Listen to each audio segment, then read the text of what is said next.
തിരുമൂലദേവൻ്റെ തിരുമന്ത്രം 7-ാം തന്ത്രത്തിലെ ബീജോൽപത്തിയിലെ അടുത്ത ചില പാടലുകളിലേക്ക് നമുക്ക് പ്രവേശിക്കാം. ഇവിടെ എങ്ങനെയാണ് മനുഷ്യ ശരീരത്തിൽ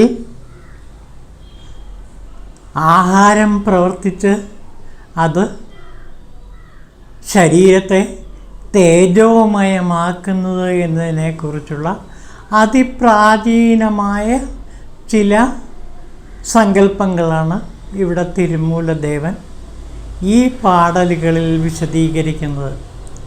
ആധുനിക ശാസ്ത്രവുമായിട്ട് ബന്ധപ്പെടുമ്പോഴും ഇതിൽ വളരെയേറെ സാമ്യം നമുക്ക് കാണാൻ കഴിയുന്നുണ്ട്.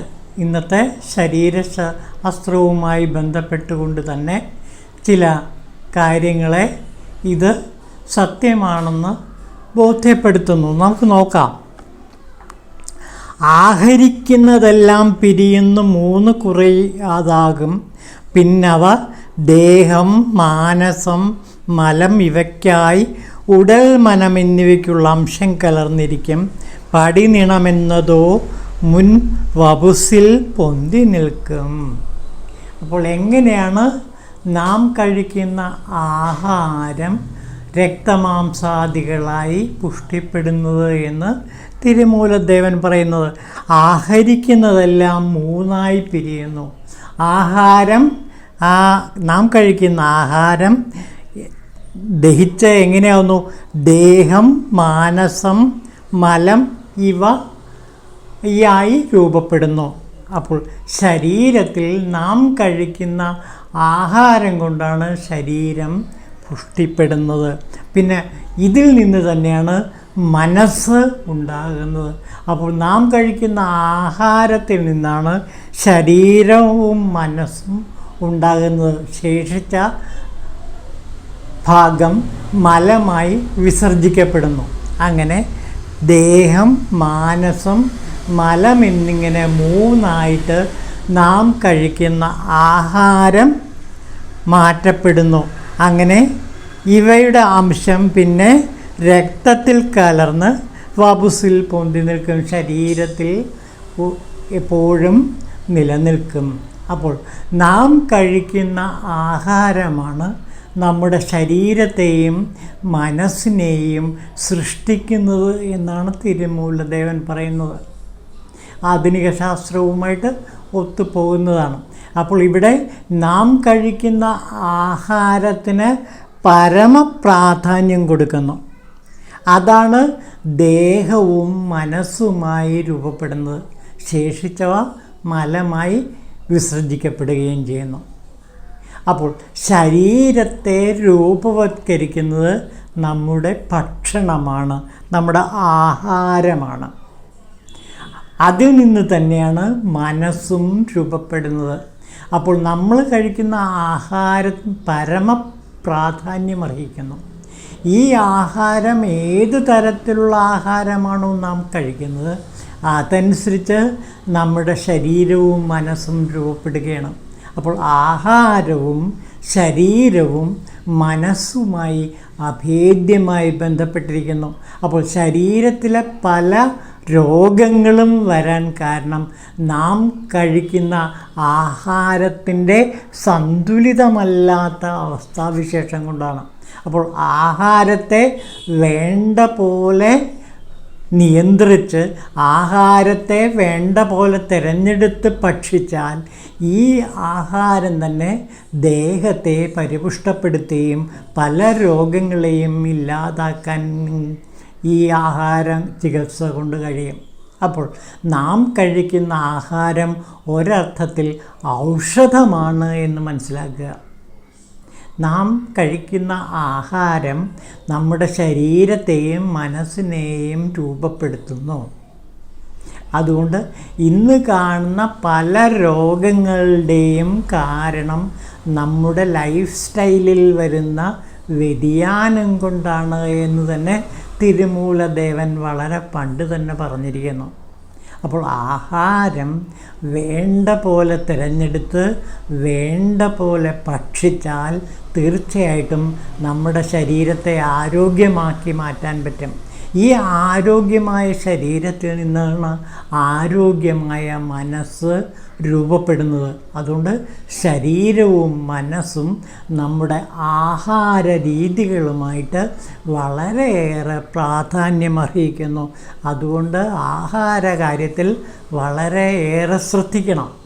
ആഹാരത്തെ പ്രാചീന ഋഷിമാർ 3 തരത്തിലുള്ള ആഹാര രീതികളായിട്ട് തിരിച്ചിട്ടുണ്ട്. അതിൽ ഒന്ന് സാത്വിക ആഹാരം, മറ്റൊന്ന് രാജസിക ആഹാരം, മറ്റൊന്ന് താമസിക ആഹാരം.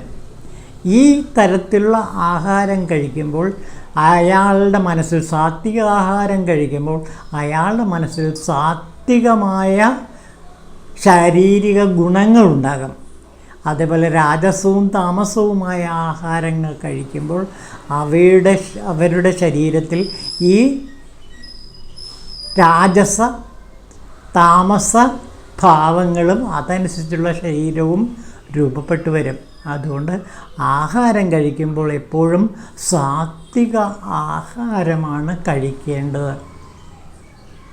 ഇത് വളരെ പ്രധാനപ്പെട്ട ഒരു കാര്യമാണ്. നമ്മുടെ പിന്നീട് പ്രകൃതി ചികിത്സയായിട്ട് ഇതെല്ലാം രൂപപ്പെട്ട് വളർന്ന് വികസിക്കുന്നുണ്ട്. അപ്പോൾ ശരീരത്തിലെ എല്ലാ സൃഷ്ടികർമ്മങ്ങൾക്കും പ്രാധാന്യം നൽകുന്നത് നമ്മുടെ ആഹാര രീതിയാണ് എന്ന് മനസ്സിലാക്കുക. ഈ ആഹാര രീതിയെ ക്രമീകരിക്കുകയും അതനുസരിച്ച് ആഹാര രീതിയെ പാകപ്പെടുത്തുകയും ചെയ്തു കഴിഞ്ഞാൽ നമ്മുടെ ശരീരം ദൃഢമാക്കി മാറ്റാൻ കഴിയും, അരോഗദൃഢമായി മാറും. അതുകൊണ്ട് ആഹാരത്തിൻ്റെ കാര്യത്തിൽ വളരെയേറെ ശ്രദ്ധിക്കണമെന്നാണ് തിരുമൂലദേവൻ പറയുന്നത്. ഈ ആഹാരത്തിൽ നിന്നാണ്, നാം കഴിക്കുന്ന ആഹാരത്തിൽ നിന്നാണ് നമ്മുടെ മനസ്സ് രൂപപ്പെട്ടു വരുന്നത്. അപ്പോൾ രാജസ താമസ ഭാവങ്ങളുള്ള ഒരു മനസ്സുണ്ടാകണമെങ്കിൽ ഈ രാജസ താമസ ഭാവങ്ങൾ ഉണ്ടാക്കുന്ന ആഹാരം കഴിച്ചാൽ, മദ്യം, അതേപോലെ തന്നെ മാംസം, ഇതെല്ലാം രാജസ താമസ ഭാവങ്ങൾ ഉണ്ടാക്കുന്നവയാണ്. അതുകൊണ്ട് നമ്മുടെ മനസ്സിലും രാജസ താമസ ഭാവങ്ങൾ നിർണായക സ്വാധീനം ചെലുത്തും. അപ്പോൾ എപ്പോഴും സാത്വിക ഭക്ഷണമേ കഴിക്കാവൂ എന്നാണ് തിരുമൂലദേവൻ പറയുന്നത്. സാത്വിക ഭക്ഷണം കഴിച്ചാൽ സാത്വികമായൊരു ശരീരമുണ്ടാകും. സാത്വികമായ ഒരു ശരീരമുണ്ടായാൽ സാത്വികമായ മനസ്സും ഉണ്ടാകും. അതുകൊണ്ട് ദേഹവും മനസ്സും സൃഷ്ടിക്കുന്നത് നമ്മുടെ ആഹാരമാണ്. രക്തം തുടങ്ങി ധാതുവേഴിങ്കൽ 3 പുല്ലിനറ്റത്ത് മഞ്ഞുപോ നിന്നുടലിനെ വളർത്തിയിടും ബിന്ദുവെന്നോതിയിടും നീ 3നെയും വളർത്തിയിടുന്നിതും സ്വയം സ്ഥൂലദേഹത്തിനുള്ളിൽ തന്നെ.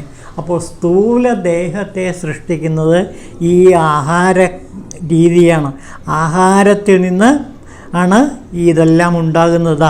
രക്തം തുടങ്ങി ധാതു 7 ധാതുക്കൾ, രക്തം തുടങ്ങിയ 7 ധാതുക്കൾ ഉണ്ടാകുന്നതും ആഹാരത്തിൽ നിന്നാണ്. പിന്നെ എങ്ങനെ? പുല്ലിനറ്റത്ത് മഞ്ഞുപോൽ നിന്നുടലിനെ വളർത്തിയിടും. പുല്ലിൻ്റെ അറ്റത്ത് എങ്ങനെയാണ് ഒരു മഞ്ഞുതുള്ളി നിൽക്കുന്നത്, ആ മഞ്ഞുതുള്ളി പോലെ ഈ ധാതുക്കളെയെല്ലാം തന്നെ നാം കഴിക്കുന്ന ആഹാരം വളർത്തി ഉടലിനെ വളർത്തുന്നു. അപ്പോൾ ഉടലിനെ വളർത്തുന്നത് ഈ ആഹാരമാണ്. ഈ ആഹാരത്തിൽ നിന്ന് രക്തം തുടങ്ങി 7 ധാതുക്കൾ ഉണ്ടാകുന്നു. ബിന്ദുവെന്നോതിയിടുന്ന ഈ 3നെയും, ഇത് തന്നെയാണ് പിന്നെ ബിന്ദുവായിട്ട് ശക്തിയായിട്ട് വികാസം പ്രാപിക്കുന്നത്. ഈ ബിന്ദു ഇതിനെയെല്ലാം വളർത്തി സ്വയം സ്ഥൂലദേഹത്തിനുള്ളിൽ തന്നെ സൃഷ്ടിക്കുന്നു. അപ്പോൾ ബിന്ദു ശക്തിയാണ് ഇതിനെ സ്ഥൂലദേഹമാക്കി മാറ്റുന്നത്. അപ്പോൾ നാം കഴിക്കുന്ന ആഹാരത്തെ 7 ധാതുക്കളാക്കി മാറ്റുകയും ശരീരവും മനസ്സും സൃഷ്ടിക്കുകയും ചെയ്യുന്നതെല്ലാം ബിന്ദു ശക്തിയുടെ പ്രവർത്തനം കൊണ്ടാണ്. അപ്പോൾ ഇതിൻ്റെ എല്ലാം ആധാരം എന്ന് പറയുന്നത് ബിന്ദുവാണ്.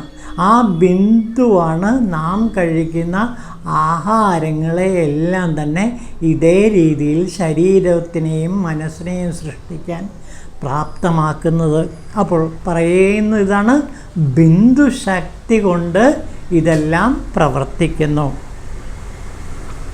എന്നിട്ടോ 3 നാളിനകത്ത് കായത്തിൽ കലർന്നിട്ട് പിന്നത് മാറ്റിയിടുന്നു മാനസബിന്ദുവായി. ലോകത്തിൽ നിന്നവർക്ക് മാനത്തിനോടഴിയും, യോഗത്തിൽ നിന്നവർക്ക് അഴിഞ്ഞതിൽ ഒരു നാളും. ഇനി പറയാണ്, 3 നാൾ കൊണ്ട് ഇത് കായത്തിൽ ശരീരത്തിൽ കലരും. അപ്പോൾ നാം കഴിക്കുന്ന ആഹാര വസ്തുക്കൾ 3 നാളുകൾ കൊണ്ട് സമ്പൂർണ്ണമായി 7 ധാതുക്കളായി രൂപപ്പെടുന്നു. പിന്നെ ഇത് മാനസബിന്ദുവായി രൂപപ്പെടുന്നു. മാനസബിന്ദു ശക്തിയായിട്ട് പിന്നീട് രൂപപ്പെടുന്നു. ലോകത്തിൽ നിന്നവർക്ക് മാനത്തിനോടിഴയും, യോഗത്തിൽ നിന്നവർക്ക് അഴിഞ്ഞതില്ലൊരു നാളും. ഈ ആഹാരക്രമങ്ങളാണ് നമ്മുടെ ശരീരത്തിൽ എപ്പോഴും ബലവത്തായി നിന്ന് നമ്മുടെ ശരീരത്തെയും മനസ്സിനെയും സൃഷ്ടിക്കുന്നത്. അഴിയുന്ന ബിന്ദു വീണുള്ള അറിവിനെ അറിയുന്നില്ല, അഴിയുന്ന തന്നെയത് കാക്കുമെന്നറിയുന്നില്ല, അഴിയുന്ന കായത്തോടെ തൊഴിയുന്ന ബിന്ദുവിനെ അഴിയാത്ത ശിവത്തിൽ അർപ്പിച്ചിടുവാനറിയുന്നില്ല. സാധാരണ മനുഷ്യർ ഈ ബിന്ദുശക്തിയെ വേണ്ട പോലെ അറിയുന്നില്ല. അഴിയുന്ന കായത്തോട് ഒഴിയുന്ന ബിന്ദുവിനെ, കായം ഒഴിയുമ്പോൾ, അതായത് ശരീരത്തിൻ്റെ ജീവൻ നഷ്ടപ്പെടുമ്പോൾ ഈ ബിന്ദു അഴിയാത്ത ശിവത്തിന് അർപ്പിച്ചിടുവാനറിയില്ല. ഈ ബിന്ദുവിനെ നാം, ഈ ബിന്ദുശക്തിയെ ശിവത്തിൽ അർപ്പിക്കുകയാണ് വേണ്ടത്. അപ്പോൾ തിരുമൂലദേവൻ പറയുന്നത്, ഈ ബിന്ദുശക്തി ശരീരം വിടുന്നതിന് മുമ്പ് തന്നെ അഴിയുന്ന കായത്തോട് അഴിയുന്ന ബിന്ദുവിനെ അഴിയാത്ത ശിവത്തിൽ അർപ്പിക്കുക. അപ്പോൾ ഈ ബിന്ദുശക്തി എന്ന് പറയുന്നത് അഴിയുന്നതാണ്, അത് കാണപ്പെടാതെ പോകുന്നുണ്ട്.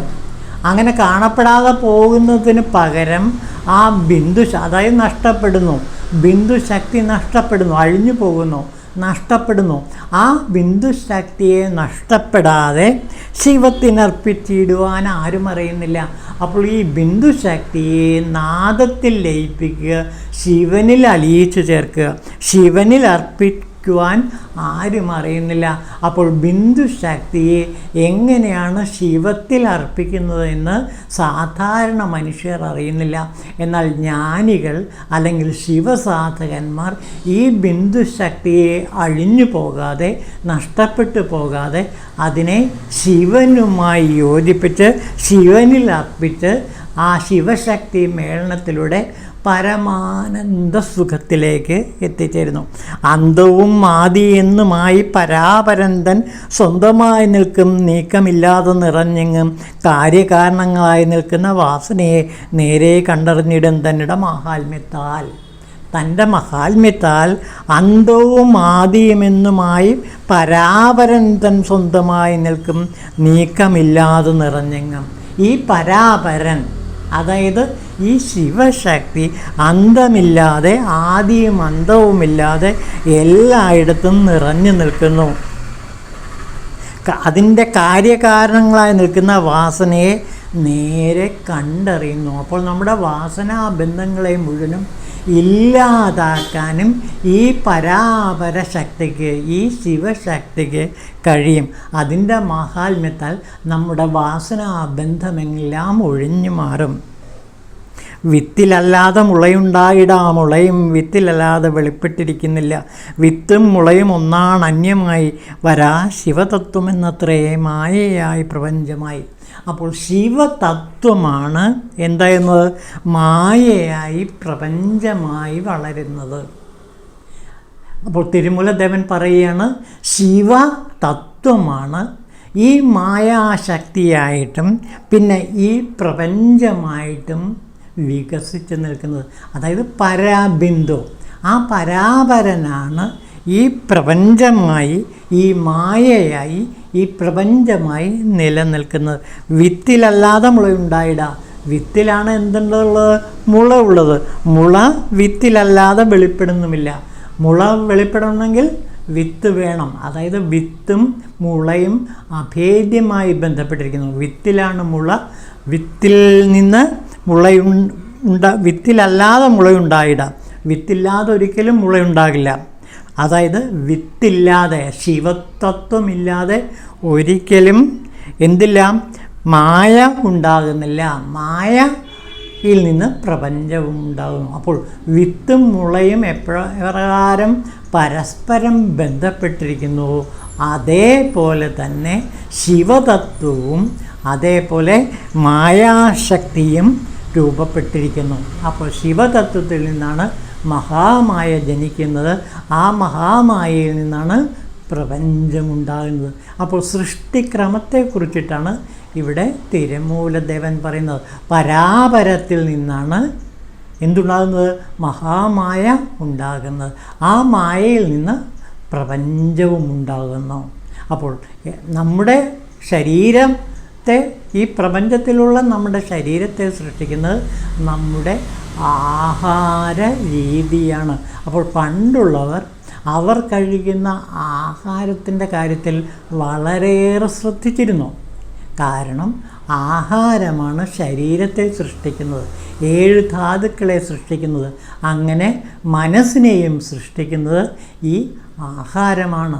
അതുകൊണ്ട് സാത്വിക ആഹാരം കഴിച്ചാൽ സാത്വികമായ ശരീരമുണ്ടാകും, അരോഗദൃഢമായ ശരീരമുണ്ടാകും. അരോഗദൃഢമായ ശരീരമുണ്ടായാൽ ആരോഗ്യമുള്ള ഒരു മനസ്സും ഉണ്ടാകും. അങ്ങനെ ആരോഗ്യമുള്ള മനസ്സും ശരീരമുണ്ടാകുമ്പോൾ പരാപരനെ തിരിച്ചറിയാൻ കഴിയും. ആ പരാപരനിൽ ബിന്ദുശക്തിയെ അഴിഞ്ഞു പോകാതെ ലയിപ്പിക്കാനും കഴിയുന്നു. അപ്പോൾ ശക്തി സ്വരൂപിണിയായ ദേവിയെ ശിവനുമായി ഒന്നിപ്പിക്കുന്ന ആ ഭൗതിക വേദിയാണ് നാം കഴിക്കുന്ന ആഹാരം.